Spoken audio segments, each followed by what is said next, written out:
Welcome to the Glue Pod. Hosted by Aaron Glukov. Can we check in? Are you kidding me right now? Get on your phone.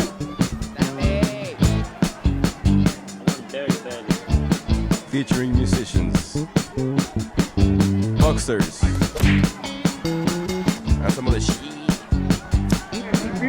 What's going on? You asking me?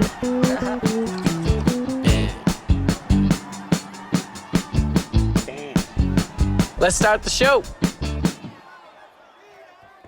Can we do this?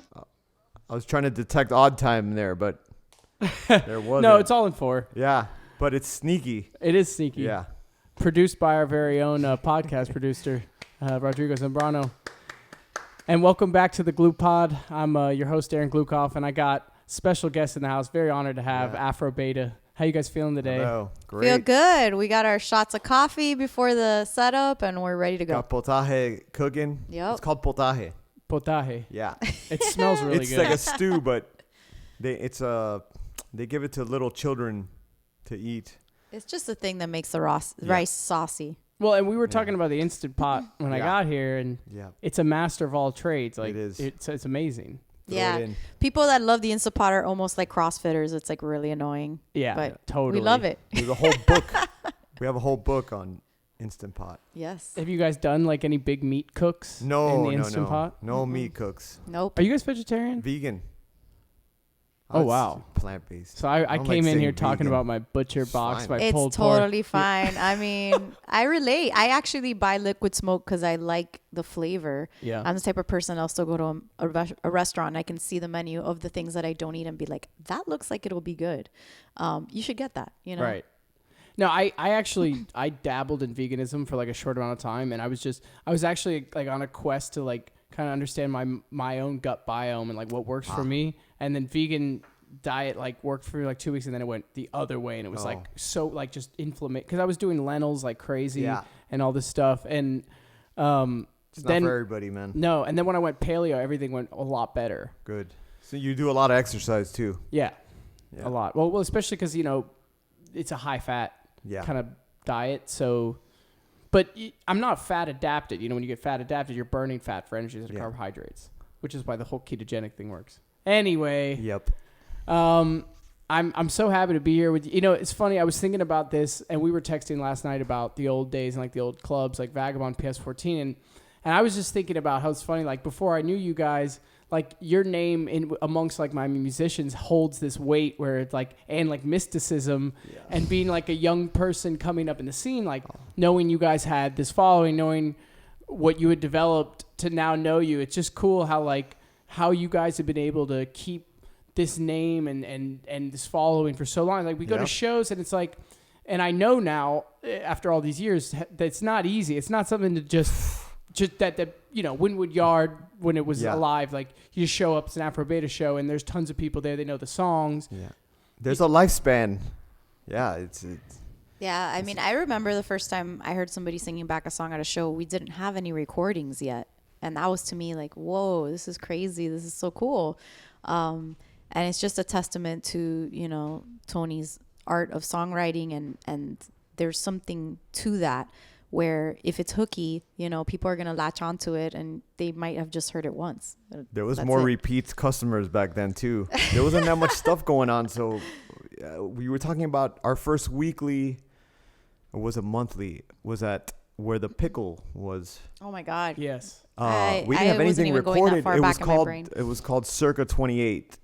And we had the monthly party there.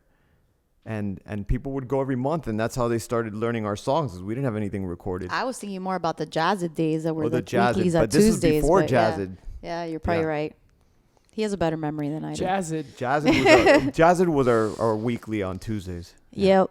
Did we ever cross paths then? Because I played with the Cornerstoners. Yeah. And we would do gigs like opening up for like Tony Alarcon's band. Yep. Raging Geisha or something. That's right. We always had our own nights. Those Tuesdays, and we had a DJ that would play earlier, and it was so interesting because the band we wouldn't go on till like midnight, and that was normal on a Tuesday on South Beach. Right. like just another day. Yep. It's funny that those, because we were texting about PS14 and Vagabond, but Jazzed, I would throw in that hat as well as Tobacco Road. Those were there was no Lagniappe. There was No, Jazzed was, wow, my level just Yeah, I noticed that just as well. shot up. Oh. There you go. The level on my mic just shot up big time. Yeah. Yeah, something changed. Yeah, I don't know if it's We'll roll with it. yeah. Yeah. There. Oh, Okay. that might be a now little. it's too low. Maybe too. But yeah, they were like part of a conglomerate of like the scene places. But do you guys think, from your perspective, having kind of you were established during all that time and to now, what do you like? What do you see as the difference between then and now, like in terms of the vibe and the scene and the audience, from the audience side, what people were like? I guess my perspective is that things were much more emergent back then, and the word of mouth is really what brought people around to come through, because internet was kind of sort of a thing, but not even so much, I guess. Yeah. It's weird. It's a little bit different. A lot of that kind of warehouse underground scene of Wynwood, that feeling of just being out and things were just happening all around you and you could walk around and discover that stuff. I feel like now things are a lot more kind of specifically promoted online and like planned in a different way. So it's just different in that aspect. It's also the whole DJ world thing. Back then, I don't know. Now most places you go to has the setup for the DJ already, and back then it wasn't just quite like that yet. A couple places had their DJ thing. It was more about, here's a live band. Now a lot of those places that used to have a live band have the DJ set up, and that's who gets booked. Yeah. But we played with DJs too, like Right. even at the Jazzed thing, with Brad and Right. yeah. Would you guys But- collaborate with them, like on a Yeah, set? we do transitions. Yeah. So like when they're playing their finishing last up, song, we start that same key and same tempo. Yeah. So at what point, like, just getting back to what I was saying about coming and seeing from the spectator's perspective about like, oh, you guys, like, people come, they're loyal. When did that start? Like, when do you know you've captured an audience that is going to come back? Like, how do you, is it this slow thing, or is it like one show all of a sudden it's like, whoa, this is where we are now? I think it was hard to determine that, just because we did have those weeklies where in a place like South Beach, there's so much tourist, interaction. So many people are coming from different places that we knew at a certain point, like, yeah, people are going to come, but you didn't know if they were going to be the same people or who they were really. Once you've already kind of exhausted your friends and family, like then you're like, okay, who's coming to the shows? You know what I mean? And it was always like random people. So that was interesting. But I think we also, because we hadn't recorded an official album yet, we're doing a lot of improvisation and experimentation. And I think from an audience perspective, if you can give them that feeling, that interchange that they have as an audience member where something is actually happening in front of them live, that brings them back, because they're like, oh, it's not going to be the same. That was that night, And so, yeah. Those Thursday the monthly residency at Circa, once they start getting packed, I was like, whoa, all right, this is happening. Those were special days.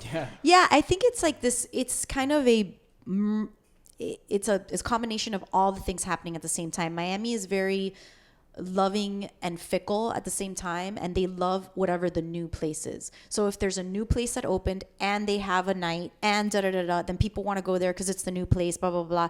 Now maintaining that is different, and so that's why most places will kind of like shut down or something else different, and then a new place pops up. And I've even thought over the years, I'm like, maybe we should just change our name and do something different. You know what I'm saying? Because it is like kind of gets like, okay, what's next? When you guys formed the band in 2006, right? Yep. That's around the time.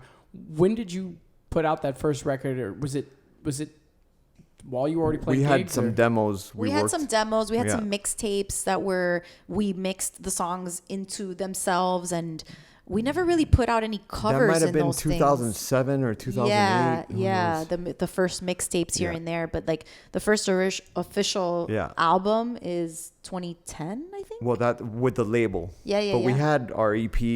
Yeah, Yeah, that's what I mean. Yeah. Those were like, meh. Yeah. Well, it counts. went It counts. to you, but It counts. It's there. It counts. Yeah. Some people still want those on the YouTube. whole MySpace, when we want the MySpace Latino thing. Yes. We had a couple songs that we actually recorded at Honor Roll, one of them. Yep. Yep. Yeah. That's a trip. Some little man. compilations and things. Yeah. Yeah. You know. That's how I got my first gig. Yeah. MySpace ad. Like you could put out a thing like, oh, I'm a drummer, or like bands would like put their thing like, oh, Yeah. we need a drummer, and it was the Cornerstoners. Oh wow. Yeah, I answered one of those ads too. Like before I was with Afrobeta, I was on one other band in Miami, and they put an ad in the New Times or something online, and I was like, The Organic Arma. Yeah, That's they're- how you got that. yeah, the Wow. ad was said, we need a female vocalist who can use her voice as an instrument, and I was like, that I can do that. I can That's make weird amazing. sounds with my voice. It'll be great. Do you guys still improvise live on shows? We're gonna Yeah. do Is it that this Saturday. Yes. Yes. We have we're playing the Flagler in front of the Olympia Theater, and it's 2 sets, and it's a perfect gig to go and experiment. It's not. There's no pressure. I think it's different. I think I like to give a certain type of show. If I've produced a show, if I'm selling a ticket, if it's a 45-minute set or an hour set, Yeah. I like to say that this has been created for a purpose, and I've written these songs with time, and I've put energy into them, and I've practiced them. I'm going to give you this show, right? Right. But then there's these other types of gigs where you're going to play for a long period of Yeah. time. You know the audience isn't going to stand there for the whole show. You're playing on the street because of the whole COVID thing. That's the concept. It's called street stages. So people are going to be just walking by and maybe stick around for a song and then keep Yeah. going, kind of like a festival set. So in a way, you have a little bit more leeway where you're like, okay, you Yeah. know, we could we could extend the songs. Yeah. One song could be 12 minutes. or have an accident. Our and it's show fine. on the black Make a market on mistake. that is like every second is accounted for. There's Yeah. a 45-minute set, and there's not a second that in this second this is happening. That's really There's no- interesting. yeah. Because Yeah. me and Jason, are like with Twin, we have that Oh, I in know common you. with you guys. I It's know. really interesting because you guys think and we're influenced by you guys too in that sense of like being influenced. I mean, you're more directly Yeah. like Well, electronic music based. Oh yeah, and, no, like, we have producing- tracks. You guys are Right. doing it without. But still, Yeah. like that thing of like that mentality of like, okay, if we're gonna play Black Market, Yeah. that show, it's gonna be this is what we're gonna do.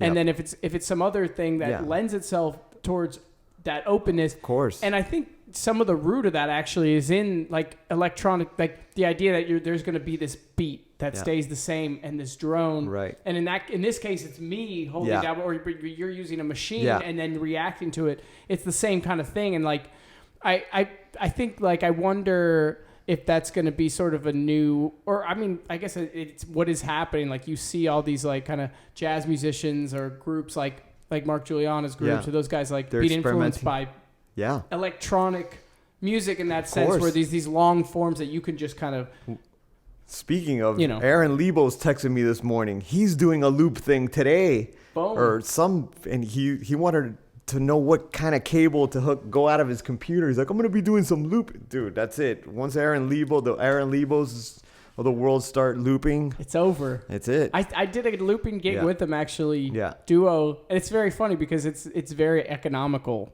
and of the times too, Yeah. because it's you could do it with two people. yeah. But yeah, I feel like in so many ways like that influence, and seeing you guys kind of doing it way before. Yeah.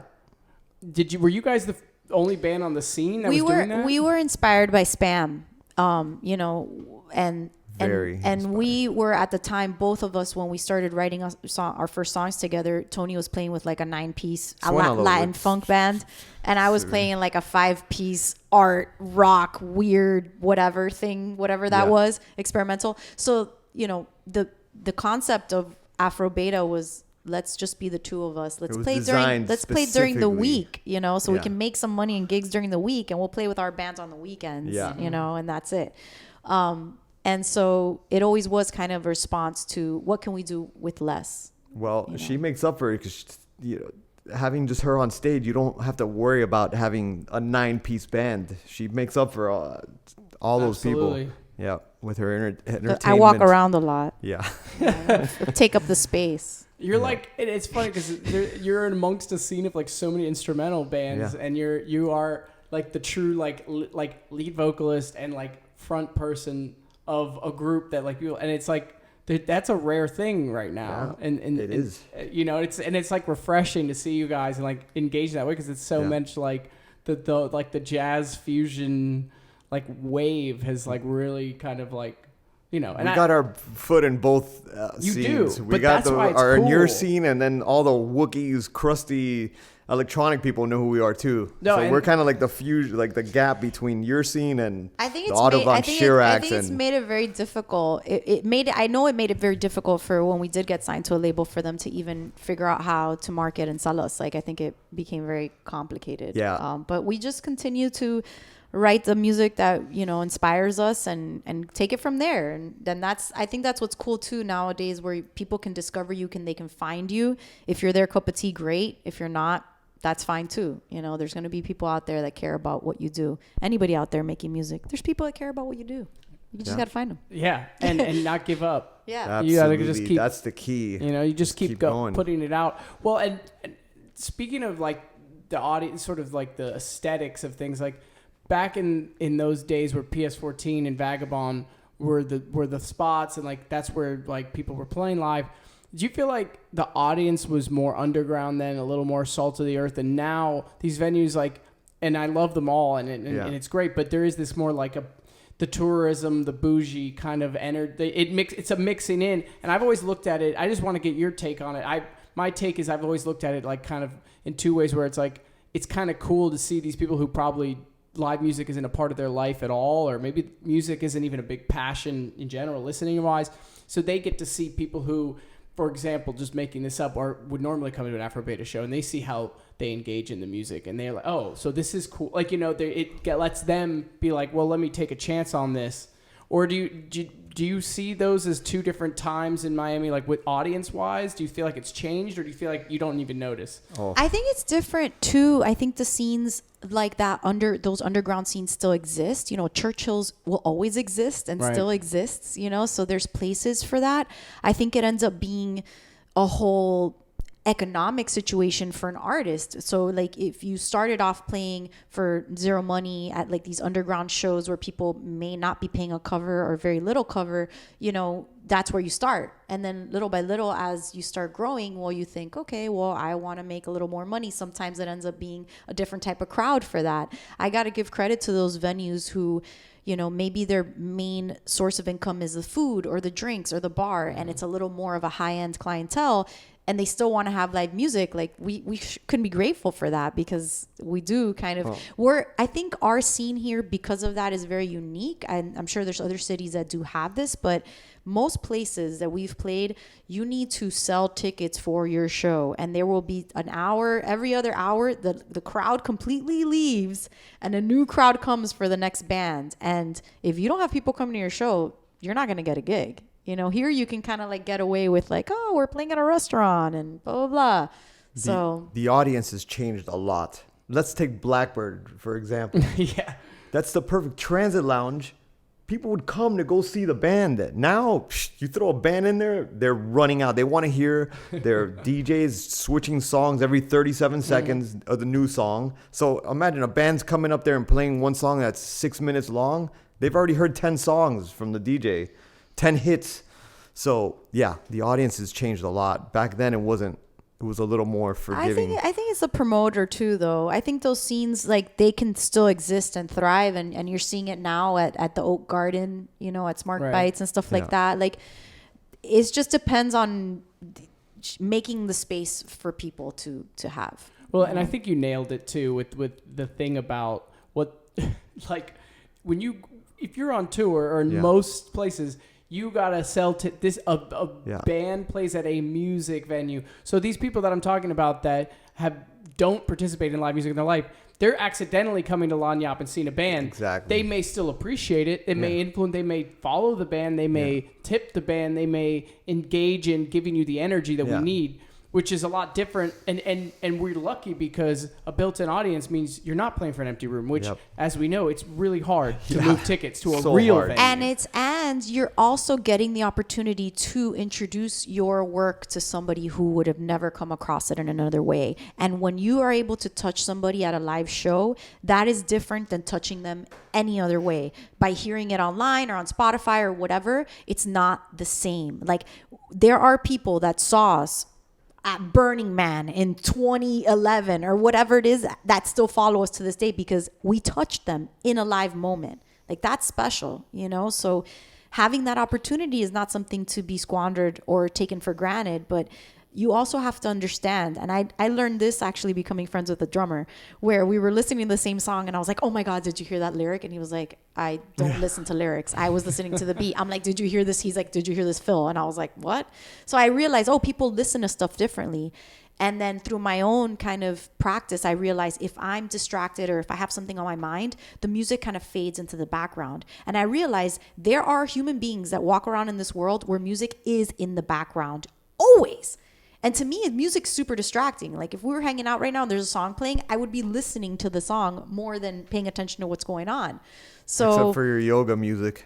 I love the yoga music. I listen to my crystal healing bowls. Yeah, my playlist for all that. I love it. But so it's also just being aware of that too, like different strokes for different folks. Absolutely. No, I'm glad I asked because I think that is really a very defining thing here is like you want $1,500 for your gig, bring 150 people that are gonna pay $10. Exactly. Yeah. If not, all the venues start going down, man. But I think that's actually a good outcome of the pandemic, is that because there are less places to go see live music, there's less places to gather, period. The places that do have places to gather have less capacity to keep people safe, and we can do stuff outside. All of those things have created a situation in Miami where folks that want to go to an event have to RSVP, pay for a ticket, reserve that time, like plan. Miami people are the worst at planning. They're like, oh, whatever, I'll figure it out the day of. Maybe I'll go. Maybe I'll get a ticket. Maybe I'll call somebody and they'll put me on the list. That's the vibe. Our release party. It was 200 tickets and we planned it ahead of time. And then the day of the thing, can you get me in? Of course. It just happens that way. Miamians. I love that, though, because I think that is going to give artists the opportunity to really, once you have a pre-sale, once you can sell tickets, once you can do all that stuff, you can plan and produce your event in a wonderful way. You can really make special moments. Absolutely. And I think that's important. Well, and that's a good segue because I think, I wanted to ask you guys about your writing process, and I feel like how, part of the way we get people is we put out this music and we hope it's received, and then at the same time we're like driving the live bus and we're driving the record, or at least that's how I see it. No. So wait, I wanted to ask you actually first, because I've always, this sounds like a very like, sort of on the nose question, but it's like, what is your keyboard style? Like, where do you come from? Like, I've never seen anybody play like you or do what you do. I've always been curious. One like, person, classical music. Edward Van Halen. I listened to a lot of Van Halen, and it actually I learned how to comp from him and his sound texture. I just transmitted to keys. Yeah, it's just. I didn't really have a too much of a formal education. Yeah. I didn't have someone teaching me, this is, Herbie Hancock. Like, but you can do it. You could, kind of do it. Vlade Divac gig where like, key I center. I could play altered chords and I could, but it's more coming from a self-taught.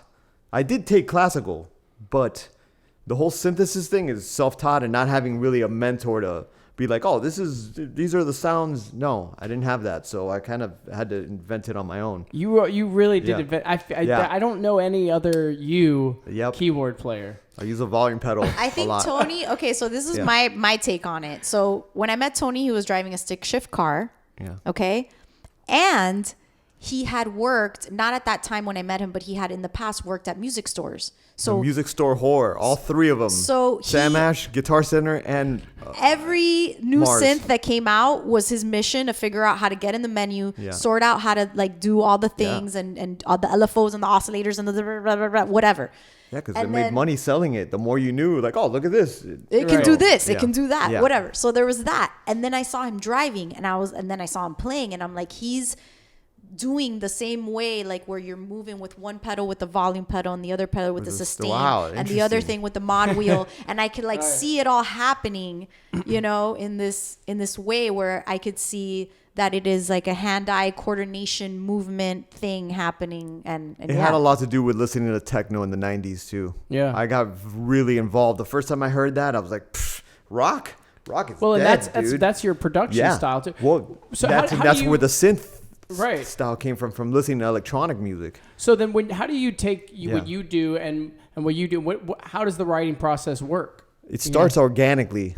On the a lot of piano. the time, the formula is it has to be a song that we could play acoustic on a guitar or a piano, and then we turn it into electronic. That's I don't know if you've seen, but a lot of times we play our songs just the same song you hear electronically, we'll do it acoustically. Yeah, And that's- I would say 95% Yeah. are that way. On this last album, there were a couple tracks where I think Tony had started a beat, and then Yeah. I kind of like improvised over Or it, your and we wrote dreams. over She it. wakes up from dreams like, oh. But sometimes I Yeah. write things and have a melody for them and Yeah. share them with him, and then we build the chords and build Yeah. a song around that. So we've worked it both ways. It really depends. Yeah, I like that too. I feel like when you're writing, having that flexibility of like feeding the chord with the melody or the Yeah. chord fitting, like great. it gives you they're totally different kind of. Approaches, Yeah. sure, yeah. And then at what point do you go, okay, now we're ready to go into the studio, start putting this in the box? Good you know? question. That's a good one. There's I mean, just what you think might be a demo is the final Yeah. yeah. final production. Just what we try to do is like, this is just a demo. We're just sketching Let's it out right experiment. now. Yeah. And then we do a lot of like, when we're writing, what we've been doing recently is we'll record 2 bars, leave those 2 bars, and then leave the next 2 bars Open. so Loop that you it. could hear what you're doing before, and then so add to that. yeah, Like add to that. looping, the whole concept of looping in general, like Yeah. our first gigs, like I said, a lot of very experimental stuff. He had all these loops that he had made that were instrumental, and I was just improvising over those Yeah. loops, and then we'd kind of like give each other the eye, and he'd switch it or whatever, Yeah. and I could kind of feel, we started just like feeling there. Something happens when you start creating this relationship, and you can be good listeners for each other, where you just know it's going to go somewhere else. And so that way of mathematically thinking about the music and loops helps a lot in the songwriting process too. So easy now Yeah. today to record with just looping things. You could just hear a thing over, and then slowly, here's the melody. Yeah.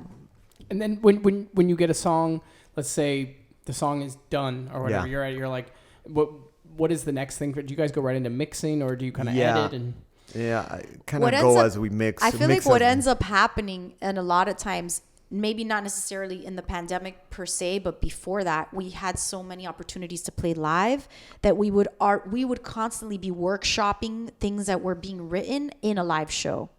Yeah. So it's always happening. Since it's electronic, you Yeah. get to check your mix. Oh, it sounded good here. Maybe the low end. I don't know. It's We're always like playing Yeah. some half-finished song Always. in a set. like on It's Saturday, there. we're going to play maybe 15 ideas that aren't recorded yet. Yeah. And that's great though. not even properly mixed either. I feel like that really Yeah. helps the writing. It's funny because you think about like making a record and then like touring on it or whatever, the old kind of like an archaic, but it's like She's got her 2 cents on that. No, Yeah, I want to no, hear. No, you no. need to tell them. No, you need no. to say about. Yeah. Go well, ahead. no, continue. the thing is, I actually think there is something to be said for like workshopping it live and then kind of going back and how it would feed it. Depends on the gig. Yeah, Yeah, if your background is perfect to and workshop stuff. because it gives you a perspective. Like with Lemon City, like we're Yeah. working on something new, but we haven't even started playing it live because we're doing it all independently,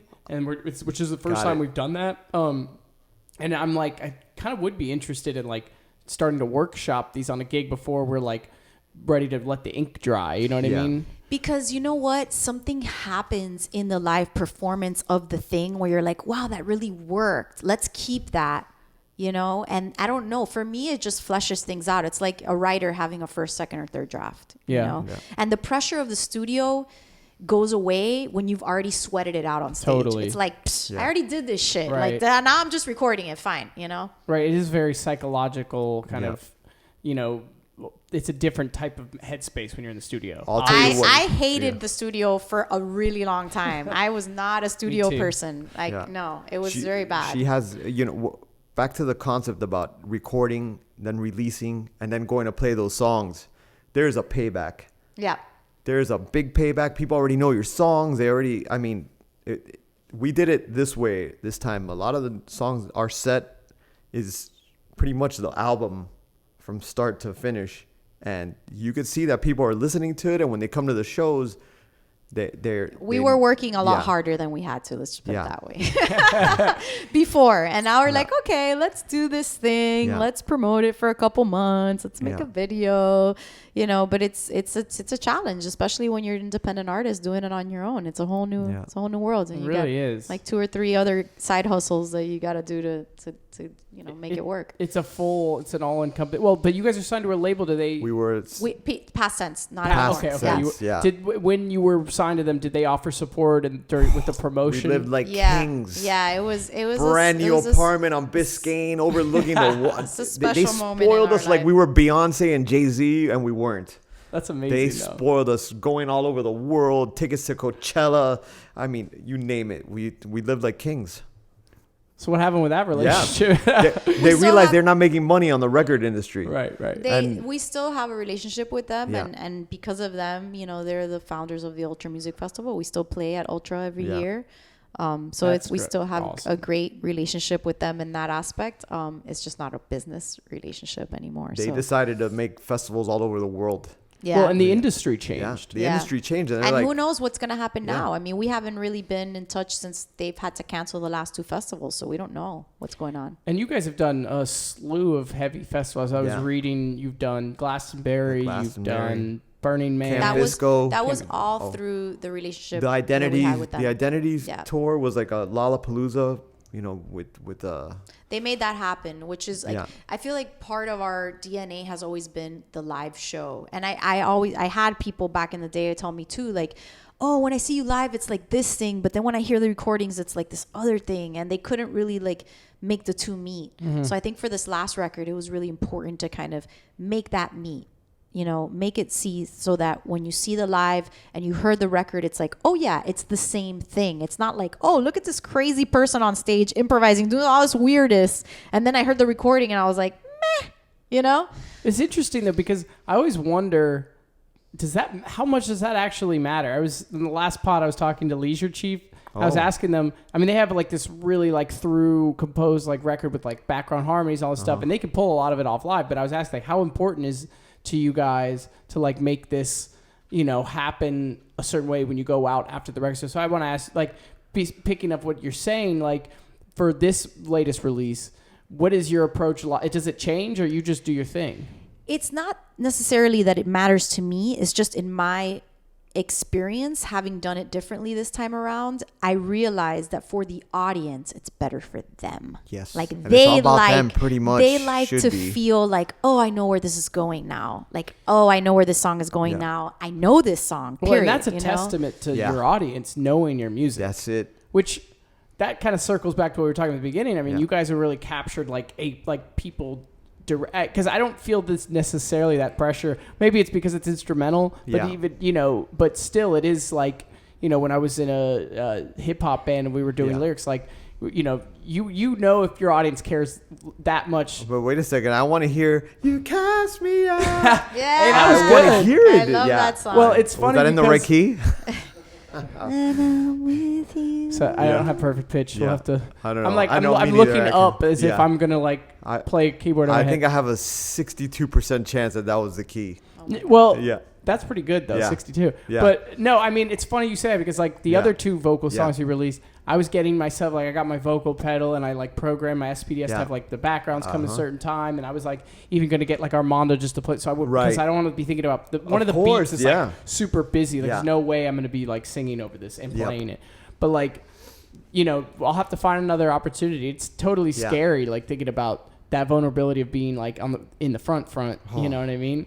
I mean, she thrives in that. I mean, you're a real pro. I'm just I'm a wannabe. No, and trust me, there is a pressure. There is a pressure to that. And it's you're not always up for it every time. Yeah. You know, which Well, kind of you sucks. sure So, act like you. It's not a pressure. Well, for me, it's experience. There is, but there's like it's also theater background. There's a ritual to it. You know what I mean? There's a ritual. Like there's, you know, okay, well, this is the show. Where is it going to be? What does the stage look like? What am I going to wear? Once I get dressed, it's like I put on like this armor, and then it's like, okay, I'm going to be this thing. And there are moments in the singing of the songs and performing the songs where like I go back to the reason why I wrote that song, and like it's this whole thing going on. It's all these things happening. You transform into someone else. When we're on stage, like they see her, and then when people see us out in public, they recognize me obviously because of this. And then they really, oh wait, she's the one that sings.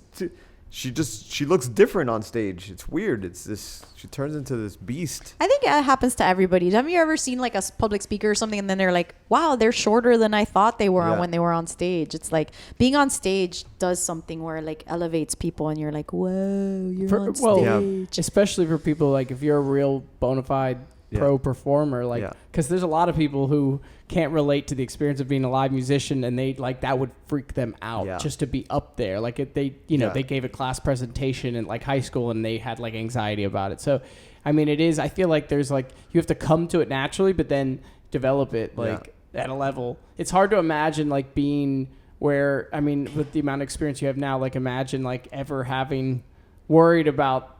Was there ever a time where you had stage fright at all? More than anything, it's like I worry that I'm not prepared enough. Like it's just like a test that you want to study for. Right. So, you know, so like you want to feel like you studied. And if you don't feel like you studied, you're like, I might fail. The confidence. You know, it's just different. That's all it is. Well, you fool me, because a lot of times we're not prepared, and you go up there confident. Kill it. Confident, so confident, and that's a secret weapon. Absolutely. Being confident when you're not prepared that's a secret weapon. Absolutely. There's also like an element of like, I guess, sort of not taking yourself so seriously and realizing, especially a live performance. Nowadays, a little bit different when you like know that you're doing a live show that's going to be recorded and it's going into the board, and you're like, oh my God, if I do this one, this is going to last forever. Yeah. That's a little bit scarier. Yeah. But the live performance, or not taking yourself too seriously, if you can like look into the audience, if somebody's having a good time, you're like, they're having a good time. Great. I want to have a good time too. You know, just like have that moment. It's incredible how much that helps when you see just one or two people getting into it. It infects everyone. Yeah, there's always that one person that breaks open the dance floor. Start dancing, and then that's of course. I love that person. Yeah, I am that person. You're I'm that a huge person for fan. everybody. I Yes. love music. Yeah. Like for me, I'm still not over the fact that I'm playing music on a stage. Yeah, like, you're a fan I'm a first. fan. I'm a fan first. Even so the like, way you listen to music, you're more not like a musician, but more like a fan. Yes. That's a good Yes. perspective to have in a band as a bandmate. Absolutely. Yeah. I mean that makes you that type of person, they need that energy level that you need to do what you do on stage. There is it's a personality type. She's not carrying that the chords are the same B flat C D the whole time. I'm like, oh, that's it. That's all they're writing, and she doesn't look at it that way. She's like, oh, this is a good song, even though it's 3 chords B flat C to D. I'm already. Oh, keyboard players the only people worried about that. No, there is a different That's energy, true. dude. There is a different That's true. energy, man. Oh my God. Yeah, there's been shows where I'm like, I'm gonna go over here because like your critique voice like in my ear as we're watching this concert is like killing my vibe, man. I just gotta go have some fun. That's amazing. I can't. So I know you have something coming up in a little bit, so I just want to blast through a couple things. Oh, we haven't talked about the movie at all. Well, let's talk about that because We came out in the Herald today. You guys have You're scored so a fancy. film. Or no, we're in it. We're in every scene. It's in the film and scored the film, it. Yeah. And it's in the Miami Music Festival. Yeah. Tell me about the Go name. ahead. You know, give Okay. us the details. So this is the deal. The film is called Birthright. 3 minutes, because The film is called Birthright.